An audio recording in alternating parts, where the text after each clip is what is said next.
The next video. In today's video I will show you how to integrate SwiftUI inside your React Native application with the new architecture.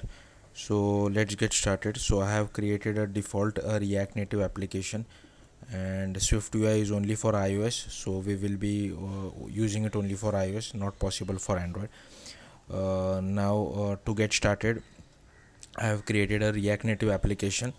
Next, to enable the new architecture, you have to cd to your iOS directory and then run this command, so it will enable new architecture for you. Next, I have I will go to, so if you are curious about the documentation, you can go over here, but I have already covered this a lot in my previous video, so I will quickly go through it. So first you have to create this folder rtn my SwiftUI view. It can be any name, but the name should be consistent. Next, you have to create this JS folder. You can ignore this iOS folder because we will be writing all the iOS code inside the main iOS folder over here. So if you want, you don't need to create this iOS folder inside rtn my SwiftUI view. Just create a JS folder. Inside that, create this file rtn my SwiftUI view native component.ts, and I have just copy pasted this from docs. Only this file name has been changed, as well as the prop has been removed because I am not sending any prop, so which you can see over here. Next, you have to create package.json, and I have copy pasted this from the docs. Only this file name has been changed over here, as well as over here. Next, I have created a podspec file, again copy pasted from docs, and this file name has been changed. Once you are done with that, you have to go to terminal and cd to your React Native application, to the root of your React Native application, and then you have to run this yarn add./rtn my SwiftUI view, and after that you have to do cd dot dot. So I will show you cd dot dot. So this you can see, you have to do cd dot dot. It will move you outside your React Native application, and then you have to run this command. But in our case it would be like this.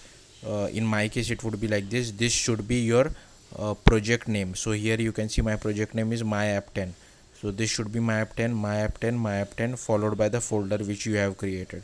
Okay, so this will create this generated folder inside rtn my SwiftUI view, which is the code gen. Okay, next what you have to do is you have to cd to your iOS directory, to the main iOS directory, and run this command as well. So once you run this command, it will create pod file for your rtn my SwiftUI view folder. Once that is done, open the main iOS folder in Xcode. So this iOS folder in Xcode, and here what you have to do is first you have to create this header file. So I have just copy pasted it from the docs, so which you can see over here as well. So this is the header file. I have copy pasted it from docs, only the file name has been changed. So similarly, you have to copy this rtn my SwiftUI view manager. You have to create this as an Objective-C file, but make sure you change the extension to .mm later on, because that is important. This is Objective-C++, and again I have copy pasted this from doc, only the file name has been changed over here. Next, what you have to do is you have to create a Swift file. So you just create this file, Swift file, name my SwiftUI view, and Xcode will ask, do you want to create a bridging header? Click on yes, and you should see a file something like this.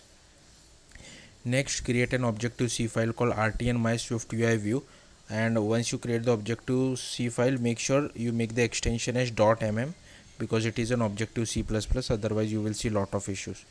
And again, this has been copy pasted from the docs. Only changes which I have made is this file name has been changed, this, as well as we are using Swift, you have to import your bridging header as well. So my bridging header name is my app 10, which you can see over here, my app 10 dash bridging dash header. So whatever is your bridging header name, you have to add that over here. My app 10 dash swift.h is common for everyone. Then in the documentation they have specified you have to import this, but as we are writing all the code inside the main iOS folder, we can't use like this. We have to use it like this rct fabric umbrella.h. you can comment out this code. Now this has been copied from docs. Only thing change is this file name over here, and here I am creating a UI view, as well as this is our Swift file initialization. So I will come back to the Swift file later on.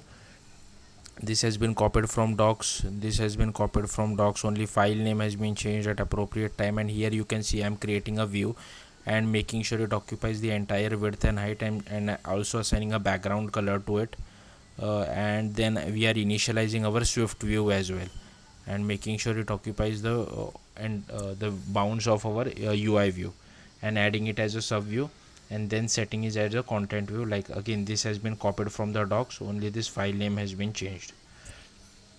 Next, what you have to do, you have already created my Swift UI view file.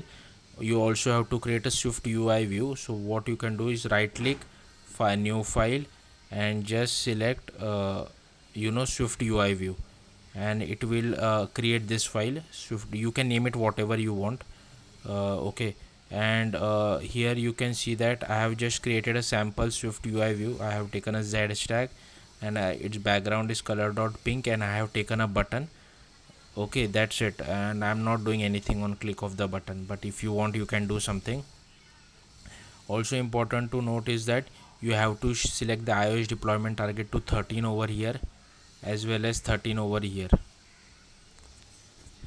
Next, you have to go to my Swift UI view, and here I'm also, what I'm trying to do is that I'm trying to display both UI kit as well as a Swift UI view simultaneously in the same screen, so that you can get an idea of how to use both if needed.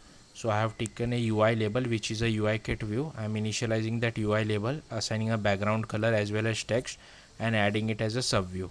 And make sure you add this @Objective-C members as well, because otherwise your file won't be available from Objective-C, and you have to add this imports as well. Now I'm doing some NS layouts constraints to our sub view. Okay, and once that is done, now this is the code for displaying our Swift UI view. So you have to use an UI hosting controller, and whatever is your Swift UI file name, you have to use it over here. And here we are doing vc.view, and this is for NS layouts. Then we want a controller, and inside that controller we want to add this child of UI hosting controller, which I am doing over here. Then I am adding the sub view, which is Swift UI view, and then doing NS layout constraints on that. And after that is done, you have to do this also, vc.didMove to parent controller. And once that is done, you should be able to see both UI kit as well as Swift UI inside your application. Now the final thing would be to use it inside app.tsx. You just have to import it something like this and use it like this. So yeah, that's it. Thank you for watching. Bye.